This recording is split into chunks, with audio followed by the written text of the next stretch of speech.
रेहाना और रवि की शादी के वक्त रवि के पास कुछ नहीं था।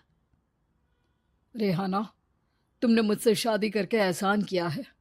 मुझसे ज्यादा तो तुम कमाती हो। अरे तो क्या हुआ, एक दिन आएगा रवि कि तुम खूब पैसा कमाओगे। मुझे तुम पर पूरा विश्वास है। रवि और रेहाना खुद को स्टैंड करने के लिए पूरी मेहनत करते। रेहाना, मैं नौकरी नहीं करना चाहता हूँ।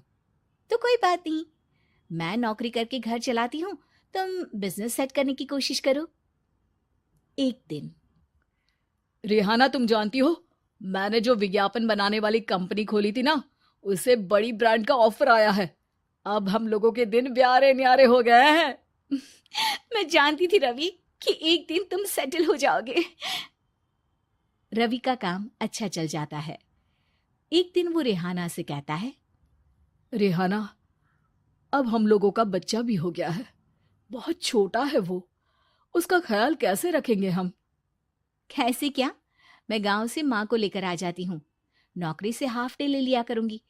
अभी तो वो छोटा है, स्कूल जाने तक मैं मैनेज कर लूंगी। देखो रेहाना, मैं अब अच्छा कमा रहा हूँ। तुमको नौकरी करके परेशान होने की कोई जरूरत नहीं है। अरे कैसी बात कर रहे हैं, मैं अपनी लगी लगाई नौकरी कैसे छोड़ दूं? और मैंने तो सुना है हम लोगों को कुछ ही महीनों में सरकारी नौकरी मिल जाएगी। सरकारी नौकरी में कितना कमा लोगी? उतने में तो मैं ड्राइवर रख लूंगा। रेहाना को रवि की बात का थोड़ा बुरा तो लगता है। कम से कम मेरी नौकरी की इतनी बेइज्जती मत करो। भूल गए, इसी नौकरी के बदौलत तुमने अपना बिजनेस खड़ा किया है। अरे वो तो मैं किसी के भरोसे भी कर लेता। देखो, अपने बच्चे को संभालो, घर का काम करो। अब बाहर जाती तुम अच्छी नहीं लगती हो। रेहाना रवि के कहने पर नौकरी तो छोड़ देती है, लेकिन अब बड़े से घर में उसकी कीमत किसी नौकर से कम नहीं होती। एक दिन रवि का दोस्त आता है। भाभी, हम लोग तो आपको तब से जानते हैं जब से आप लोग शादी होकर इस शहर में आए थे। आपकी बदौलत ही सारा बिजनेस खड़ा हुआ है। ये किस्मत तो आप ही की है भाभी। हाँ हाँ भाई, हमारी मेहनत तो कुछ है ही नहीं। अरे होगी, लेकिन भाभी की किस्मत के आगे कुछ नहीं। दोस्त वहां से चला जाता है, लेकिन रवि का गुस्सा सातवें आसमान में होता है। देखा कैसे बोल रहा था? अरे बिल्कुल अच्छा आदमी नहीं है ये। कैसी बात कर रहे हैं आप? प्रशांत भैया तो बहुत अच्छे इंसान है रवि। कैसे उन्होंने हमारे मुश्किल वक्त में हमारा साथ दिया था। अरे था पैसा तो साथ दिया, नहीं तो कौन पूछता है? रवि का व्यवहार पैसा आते ही अलग हो गया। वो बंदे को बंदा नहीं समझता। घमंड से घिरे रवि ने तो एक दिन हद ही कर दी। रेहाना, मैं अब तुम्हारे साथ नहीं रह सकता हूँ। क्या क्या बकवास कर रहे हो रवि? क्या कहना चाहते हो? और क्यों नहीं रह सकते तुम मेरे साथ? देखो, मुझे कोई और पसंद है, और उसने साथ रहने पर बस यही शर्त रखी है कि मुझे तुम्हें तलाक देना होगा। रेहाना, जो कि एक स्वावलंबी महिला थी, उसने बिना देर किए रवि को कह दिया, कोई इश्यू नहीं, मुझे पैकिंग में 4 दिन का वक्त लगेगा, लेकिन तब तक मैं तुम्हारे साथ नहीं रहूंगी। 4 दिन के लिए तुम कहीं और शिफ्ट हो जाओ, मैं घर से निकलूंगी तो बता दूंगी। रवि घर छोड़कर चला जाता है। रेहाना को दुख होता है, वो रोती है, लेकिन व्यवहार से स्ट्रांग रेहाना को पति के वापस आने का और उसे सबक सिखाने का पूरा भरोसा था। फिर एक दिन, अरे शुशिका, कब शादी करोगे तुम मुझसे? यार मैंने तो सोचा था तुम शादी से पहले मुझे विदेश लेकर जाओगे, महंगी कार दिलाओगे। अरे सब दिला दूंगा, लेकिन पहले मुझसे शादी तो कर लो। हाँ हाँ, क्यों नहीं। मैं कुछ दिनों के लिए अपने मम्मी पापा के पास जा रही हूँ और लोगों से अपनी शादी की बात करूंगी।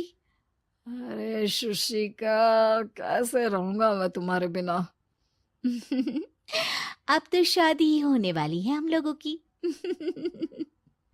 शुशिका रवि को छोड़कर चली जाती है। रवि घर आता है, जहां रेहाना को ना पाकर उसे सब अजीब लगता है। घर तो रेहाना के बिना कुछ नहीं है। बच्चे की याद भी आ रही है। चलो एक वीडियो कॉल कर लेता हूँ। रवि रेहाना को वीडियो कॉल करता है, लेकिन रेहाना फोन नहीं उठाती। रात को सोते वक्त मन कर रहा है मुन्ने को गले लगा लूं। चलो कोई ना, शुशिका से शादी के बाद मेरे और भी बच्चे होंगे। अगले दिन रवि ऑफिस जाता है, जहां टीना खड़ी होती है। सर, आपने अपने नए ऐड के लिए मॉडल की रिक्वायरमेंट डाली थी ना, मैं उसी के लिए आई हूँ। रवि टीना को देखकर खुश हो जाता है।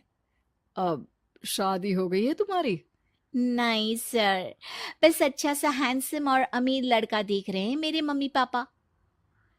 रवि के दिमाग से तो टीना को देखकर शुशिका का ख्याल भी खत्म हो जाता है। अरे यार, ये लड़की मिल जाए कितनी सुंदर है। शुशिका तो इसके आगे कुछ नहीं है। आ, अब क्या तुम्हें ऐसा नहीं लगता कि मुझसे मिलकर तुम्हारी ये खोज खत्म हो गई है? आप तो 2 बच्चों की पापा लग रहे हैं। अरे नहीं नहीं, मेरी शादी तो हुई थी, लेकिन बीवी को किसी और से प्यार था, मुझे छोड़कर चली गई। खैर, टीना की दोस्ती रवि से हो जाती है, लेकिन 1 महीने बाद शुशिका रवि के पास वापस आती है। मेरे मम्मी पापा तुमसे मिलना चाहते हैं, लेकिन उन लोगों को ये मत बताना कि तुम पहले से शादीशुदा हो, और हाँ, शादी से पहले अपनी सारी प्रॉपर्टी तुमको मेरे नाम करनी होगी। अरे पागल, अब मैं तुमसे शादी ही नहीं करना चाहता। भला ऐसी लालची औरत से कौन शादी करेगा? तभी वहां टीना आ जाती है। रवि, ये पागल सी औरत कौन है? देखो, तुमने ही कह दिया ना पागल, तो पागल ही है। पता नहीं कौन है, कह रही है शादी कर लो, लेकिन शादी से पहले अपनी सारी प्रॉपर्टी मेरे नाम कर दो। बोल तो सही रही है। वैसे तुम जानती हो, मेरी एक सहेली है, उसके पति ने उसे पैसा आते ही छोड़ दिया, जबकि उसको खड़ा करने वाली ही मेरी सहेली थी। और मुझे भी भरोसा नहीं है। अगर मैं भी तुमसे शादी करूंगी तो तभी जब तुम मेरे नाम अपनी सारी प्रॉपर्टी कर दोगे। अरे हाँ हाँ, क्यों नहीं, बिल्कुल कर दूंगा। रवि और टीना की शादी की तारीख तय हो जाती है। वो अपनी सारी प्रॉपर्टी के कागज लेकर शादी वाली जगह पर पहुंचता है, लेकिन वहां टीना आती नहीं। रवि टीना को मैसेज करता है। कहाँ हो? सॉरी, मैं तुमसे शादी नहीं कर सकती, मुझे तुमसे भी ज्यादा पैसे वाला मिल गया। रवि को गुस्सा आ जाता है। वो गुस्से से सारा डेकोरेशन तोड़ रहा होता है कि वहां रेहाना आ जाती है। सर, क्या हो गया? क्या डेकोरेशन पसंद नहीं आई आपको? अ, तुम यहाँ क्या कर रही हो? मैं यहाँ की डेकोरेटर हूँ। क्या आपको पसंद नहीं आई यहाँ की सजावट? रवि दौड़कर रेहाना के गले लग जाता है। मुझे माफ कर दो रेहाना। रवि रेहाना के गले लग जाता है और रेहाना टीना को थैंक्स का मैसेज करती है।